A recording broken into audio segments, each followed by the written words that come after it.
en welkom bij de allereerste aflevering van Traffic. Alle tune tenij bij Omroep Friesland, omtinkend voor verkeer en mobiliteit in uw provincie. Takom wieken zien we het haar over de grote infrastructurele werken in uw provincie. Die kost hier op het Drachtsterplein dat ik altijd weer werken wordt. En we zullen het dan ook haar over de winter. En de weken daarna zien we het haar dan over jouw nieuwe dwarseme auto. Maar joet zullen we op de Waardeilanden. Net dat daar zo volle verkeer is, maar juist krijgt daarom wel extra nieuwsgierig. En we testen hoe het zit met mijn kennis van de verkeersregels.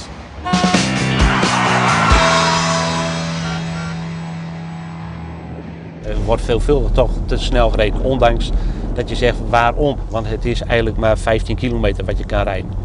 Maar er zijn toch een hoop mensen die altijd denken dat ze haast hebben. En daardoor veelvuldig te snel rijden. We hebben 2 maanden terug hebben we 2 dagen een auto van Bureau Verkeershandhaving hier op het eiland gehad. Een onopvallende radarauto. En die schreef toch in 2 dagen 380 bekeuringen uit. En wat je rust kan stellen dat 90% eilanders zijn geweest die daarvoor verantwoordelijk waren. In het zomerseizoen dan mogen er geen auto's op strand komen. En dan wordt er toch van ons verwacht dat je daar een deel toezicht op moet houden.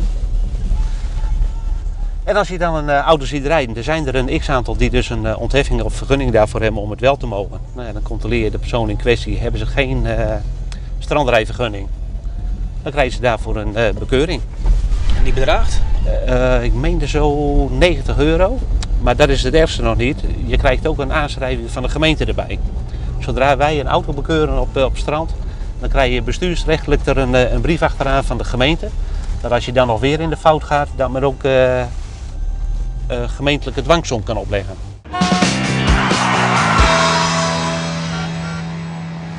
En zo zie je maar weer. Een eiland had zijn eigen specifieke problematiek. Iets dat je misschien ik net zo gauw aan denken is verkeersles. Hoe breng je bij hoe ze met verkeersdrukte omgaan moeten, wils er op het eiland zelfs uiteraard als geen verkeer is. Praktijk ondervinding opdwaan is dan wel heel lastig. En van de meesten die het wel rieden mij op ski moet zich, die ervoor een ontheffing hebben, leren we hoe het is om op het eiland een auto te rijden.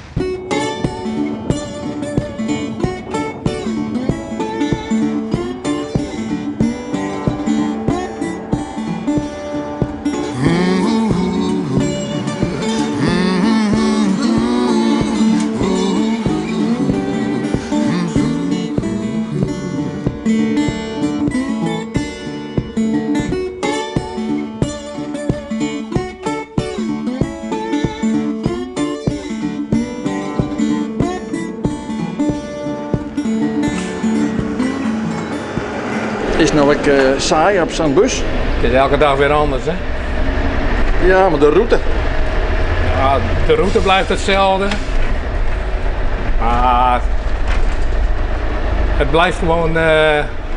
je moet gewoon blijven opletten. Gewoon. Je hebt iedere dag andere mensen in de bus. Maar dat de route hetzelfde blijft, die kan ik ook niet veranderen. Dus dat is nou een keer zo hier op het eiland. Dus, er is maar één diek, hè? Er is maar één diek, ja. Ja, en dat is jouw diek.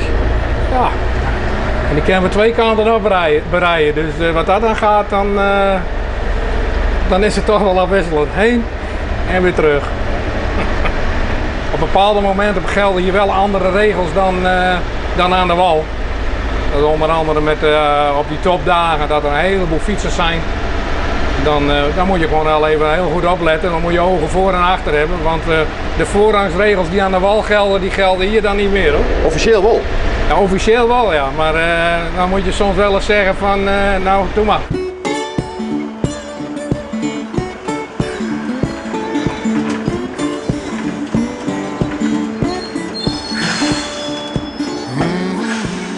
Jullie zeiden vanmiddag tegen mij, ja, hier verkeersles, nou ja, we hebben hier niet zo heel veel verkeer. Nee. Aan de wal heb je veel meer verkeer. Wat heb je dan aan de wal wat je hier niet hebt? Jan? Auto's zijn wat weinig aan de wal, hier dan aan de wal. Dus dan is het hier ook niet zo heel erg druk. Hebben wij hier ook verkeerslichten in het dorp? Nee. Nee? Waarom hebben wij hier geen verkeerslichten, denk je? Het is niet zo druk hier als op de wal. Je kan daar dan wel fietsen, maar dan is het daar heel gevaarlijk, omdat daar vet veel auto's zijn. Op dit eiland ben ik het gewend, omdat hier de auto's een beetje rekeningen houden. Wat is nou belangrijker op straat? De auto's, de fietsen, de bussen, de kinderen, spelende kinderen. Wie zegt van de auto's zijn hier heel belangrijk? De fietsen zijn belangrijker dan de auto's voor de toeristen. De baan op dit eiland die kan net een protte oefenen, hè? Het is net druk nog. Nee, dat is wel een zorg. Hoe los je het op? Ja, dan zul je toch eens een keer naar de vaste wal moeten gaan om te oefenen. Doch is dat? Nou ja, ik kom zelf uit de stad. Ik heb een dochter van 12, maar die heeft nog nooit aan de vaste wal echt op een fiets in de stad gereden. Dus die zal dat nog wel even moeten leren. Ja, hoe doch je dat? Nou, dan zal ik haar wel eens een keer mee moeten nemen en we komen wel eens aan de wal en dan moeten we maar eens een beetje oefenen. Hè?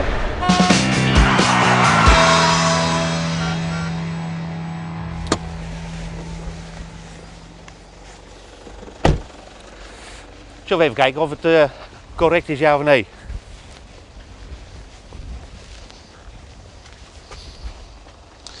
Die ken ik niet, maar hier ligt er eentje van gemeente Terschelling. Kijken voor de...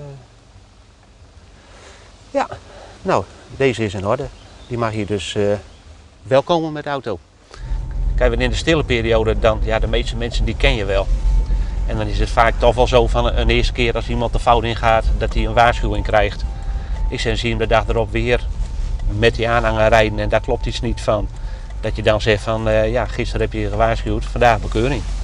Eilanders zijn ook niet allemaal lievertjes hoor. En die zijn ook wel eens makkelijk en die laten zich natuurlijk aardig ja, nou, toch wel meedrijven op het gebeuren van wat er nu allemaal los is. En dan zo'n week Oeran, nou ja, dat is natuurlijk helemaal super druk.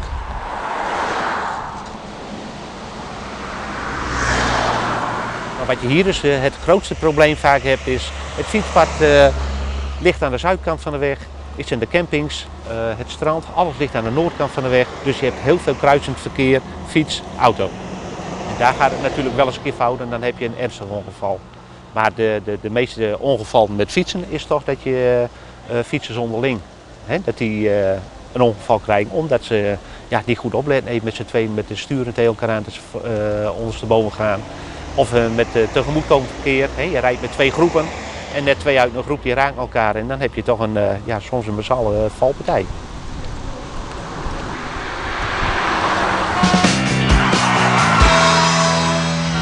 Even heel wat oorsnel.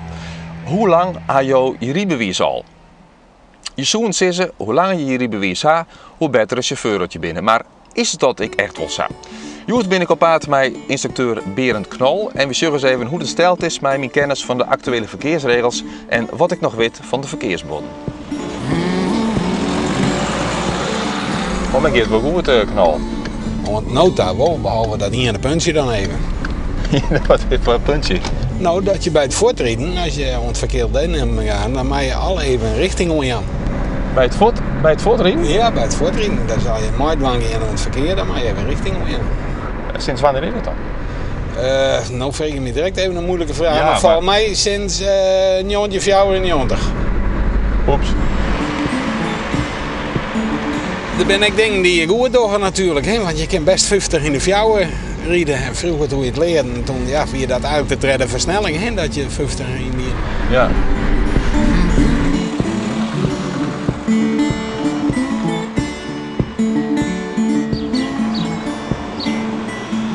Hier is nog zelf in de gaten hoe het als die er is. 60? Nou, dat zijn jongen. Ik denk dat er wel op een camera zit. Ja, hoe het was er eerst. En hoe het mocht ik hier? 50? 50. 50. Hier staat boord bij de vorige verkeersjacht en daar komt het Ja, verzand. ik weet dat het inderdaad 50 meest. Ja.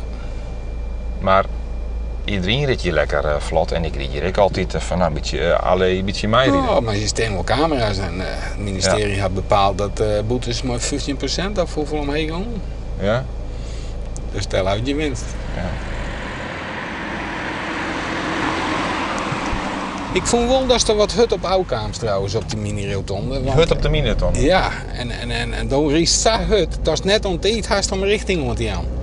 En dat is wel iets wat een heel soort ergernis bij de bestuurders opwekt. Ja. Waarom jouwt die man ook in richting aan? Als die, de meest voorkomende fout is gewoon dat ze op de mini-rotonde de hut rijden en dan geen tijd houden richting want aan. Maar is het verplicht om richting want op mini-rotonde? Als het van oud is verplicht. En soms is als het 3/4 is het wel makkelijk dat het ter verduidelijking wel even onjuist, maar het is net verplicht.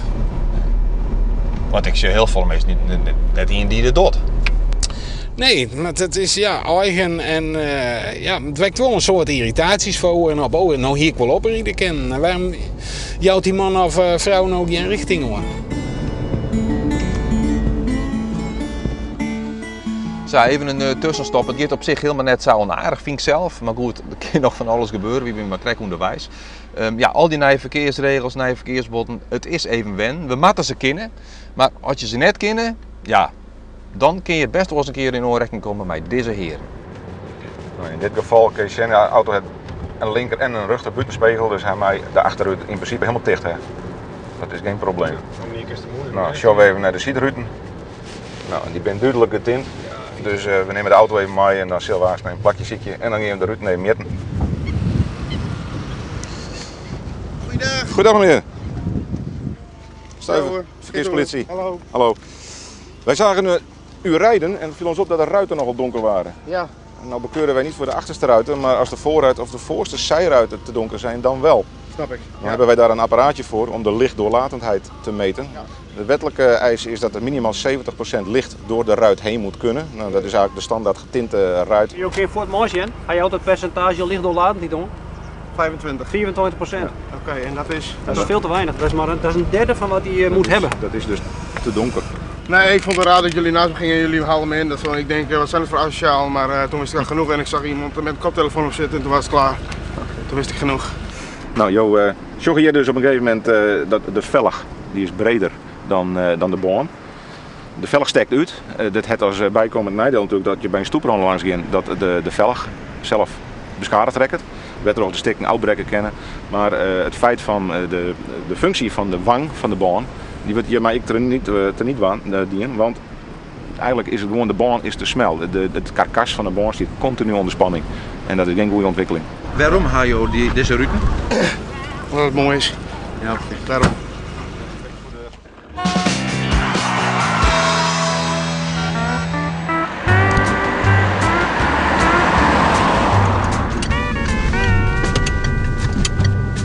Zie je hier weer even het knipperjachtje uit doen. Nou, hier is zo volle informatie. Je bent helemaal gek van. Kun je je voorstellen, als je nou in Amsterdam, wij komen maar die wegomlegging. Je gaat je TomTom aan en hoe zou het je nou gaan? Nou, dan neem je aan een koers en dan begint dat ding te krijgen een keer om alstublieft. En wat ga je dan doen? En er gebeurt nog wel eens wat ongevalletjes mee. Dit is die nieuwe turbo-rotonde. Ja. Ik weet net dat ik dit nog wel echt, wat vind je van als reiziger houden? Nou, het is... We hebben hier altijd steeds wat eentonige rotondes. Nou, dat kunnen we nou net meer zeggen dat we hier eentonige rotondes hebben. Want ik ben gewoon kunstenaars Zie je dan ook de knipperjacht wel even nu? Ja. Dat hij leert. Maar gewoon even een schouderklapje van me. Dat was een ingewikkeld ding, hè? Dit. Ja. Dus de turbo-rotonde, als hij deze nemen. Ja. In feite is onder rijschoolland, dan zit die turbo-rotonde, die zit daar bij Zwetten eruit gaan. Dat nemen wij een turbo-rotonde, want daar kun je behoorlijk hut overheen. Ja. Maar ze worden steeds, ook voor het verkeer, bijvoorbeeld Stiens, dat worden rotondes, maar dat wordt een kunstwerk. En dat had ik een goede ding, had dat. De meesten letten beter op. Hé, wat een gekke rotonde, hoe zit dat hier?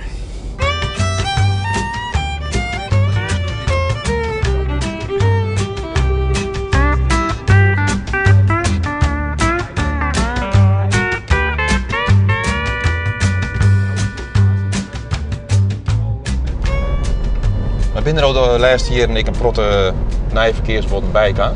Ja, dat komt de laatste weer dan augustus dit jaar. Maar aparte bus- en tramborden. Maar er komen wel steeds meer borden bij. Ze zitten ook maar Europese regelgeving. We hebben een beetje uniform in de verkeersborden. Dat je ook maar eens Nederlandse rijbewijs in Duitsland rijden kennen. En zijn er ook borden die dan echt verdwijnen? Nou, sinds 1991 is geef je verstand voorrang en de taal van de dik is heel belangrijk worden. Dan binnen wat woorden die discutabel zijn, maar wel een soort inzicht kweekt, die ben we wel een beetje die ben verdoen. Ja. Zoals, maar een voorbeeld. B-weg, het boert B-weg is voor het.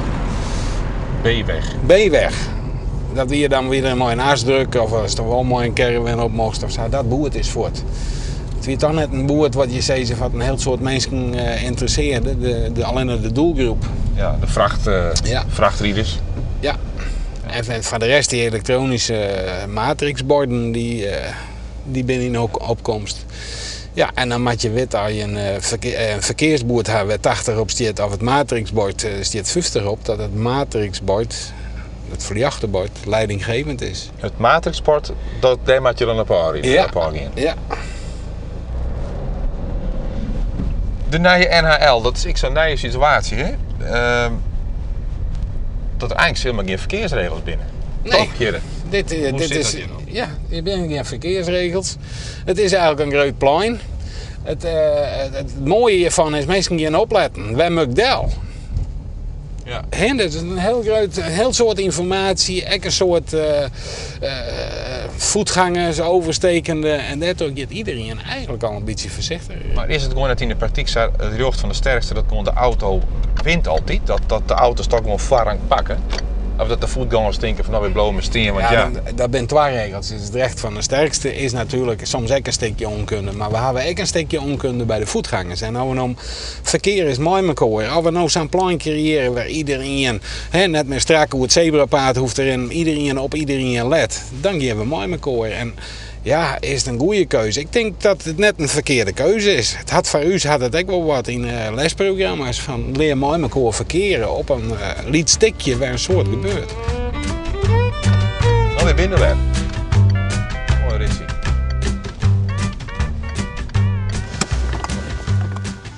Zo, de verkeersles zit erop. Hartstikke leuk, hartstikke nuttig. Je steekt er toch altijd weer dingen van op. Hier in Ljouwert is natuurlijk hartstikke druk in de stad. Protte verkeer. Hoe zou het wezen op een eiland om daar verkeersles te krijgen? Lekker rustig, zou je denken. Want ja, een protte verkeer is er net. U vreet je thuis onder peer praktijkmeester. Koffie, knal trouwens? Ja, maar chauffeur volgende keer wel even uit als je uitstapt uit de auto. Ik wil daar wat commentaar leveren. Maar we gaan om koffie. Nou, vooruit. We gaan weer om de Ski Moentseeg, daar het altijd schipperin is als het om het verkeer gaat. Want waar wordt de verkeersen van het belang van de toerist of het belang van de eilandbewoners? Waarmee er wol auto rijden en waar net? En hoe zit het met die roewij om het dorp? Moet die er wol komen of krijgt net? Verkeersles op een eiland is zeker apart, omdat je dus hier heel weinig verkeerssituaties hebt. Ze kennen de wegen en dat zijn gelijkvloerse kruisingen en voor de rest zijn ze samen, delen ze de rijweg met alle medeweggebruikers. Maar kun je dan wel verkeersles geven? Ja, ik vind wel dat je verkeersles moet geven, want ze zijn wel verkeersdeelnemers en ze moeten wel weten dat ze dus die weg moeten delen met andere verkeersdeelnemers. Beseffen ze wel dat ze in een uitzonderingssituatie zitten? Nee, ik denk dat die kinderen dat nog niet doorhebben. Ze zien wel de drukte als ze bij opa en oma logeren, bij nichtje, neefje, ooms, tantes aan de Waal of met vakantie zijn aan de Waal. Dan zien ze dat wel. Maar ik denk dat dat besef pas veel later komt. Als ze echt naar de Waal gaan, dat ze dan beseffen van hoe rustig en veilig het hier is. Verkeersexamen, hoe gaat dat dan? Nou, hier is dus, mede om die reden is hier geen verkeersexamen. De kinderen krijgen geen verkeersexamen. De situatie kun je wel wat nabootsen, maar dan is het zo onrealistisch. En dan doe je dat even voor dat examen, maar voor de rest is het... Het is ook geen wettelijke verplichting dus? Voor zover ik weet niet.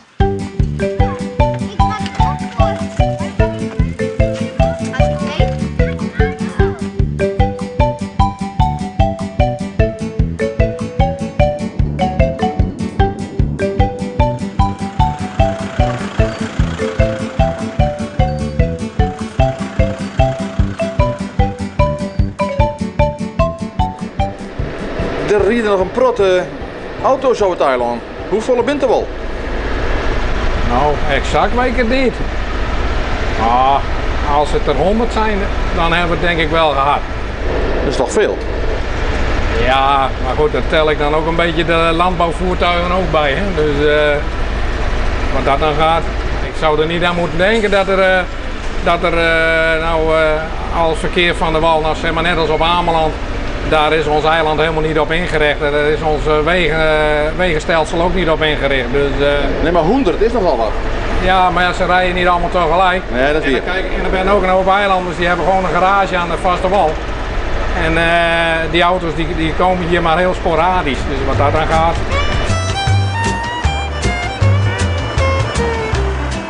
Johan, is het nou oors, rieden op een eiland? Nou, het is volle rest. Op de verse wal is het volle droger. Het is verraderlijk, hè? Ja. De meesten die hier komen, die zijn gelijk all-uit. Die denken van het is een autoluwe eiland, dus wij zijn hier hoofd van het verkeer. Ja. Dus dat betekent eigenlijk dat je wel gewoon heel oplettend je door het eiland bewegen moet. Maar het is wel te dwaal. Door je stadig, hè? Ja. Bewust? Dat bewust, ja, absoluut. Ja, je kan het net vol gas door het dwarf inrijden, want dan is het gewoon, dat ken je net. Ja, je bent er toch een gevaar op het dik. Ja, je wil er net graag onder rennen en fietsen. Maar meestal maken gezin of grote groepen die komen eraan en die zorgen pas op het allerlaatste moment het gevaar van er komt een grote vrachtauto voorbij. Ja, dat vind ik dan soms wel een beetje vervelend. Dan denk ik van ja, op de verse wal ben je dus ik alert in het verkeer, maar dat hield uiteindelijk hier op het eiland echt. Apart, hè? Ja, het is correct of binnen ze op een volledige andere wereld beland. En dan denk ik van auto's hebben ze hier net. Maar goed, dat gaat er wel even terug. Dus, nou, dat vreegt wel wat van je. Het vreegt absoluut ook concentratie. Had je ook geen lijst van die auto's? Nee, er hier dan niet, ja. Want ze stap je wel als je eraan komt. Dus krijg dat door, die ben wat ouder, wie stap je wel. Dat is in Suresterveen net zo? Nee, hoe heet nee, hè? Nee. Binnen hier dan orenregels? Ja, dat doe ik eigenlijk net binnen, hè? Het lijkt er wel op dat de fietsers voorrang hebben. Ja, dat krijgt hij, hè? Ja, het is net zo. Net, ja? En het is zo net, maar het is niet waar. Nee. Ik heb juist een man, nou, die kwam er aan, die stut de haan uit. Er kwam een auto aan, die stappen voort, hè? Zat hij er. Even fiets maar erop.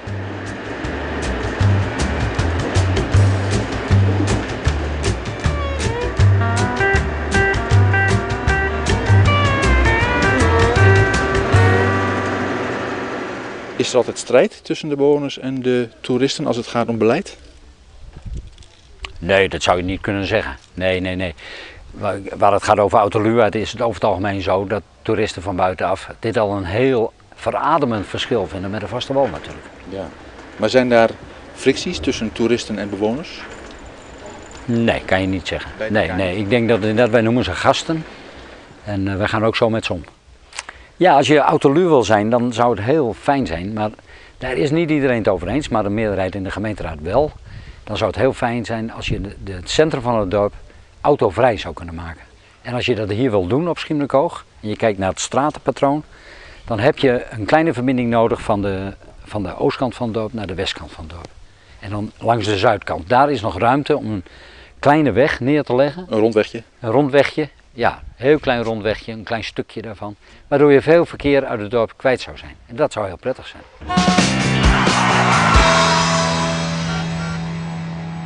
Dit wietelwerk voor deze keer. Tak en Mieke zoek je heel graag weer waarom. We zullen het erna over de winter en over al die grote infrastructurele werken in de provincie. Die kosten aquaducten zoals deze en over bregen en verkeerspleinen. Graag ontnaaien wieken.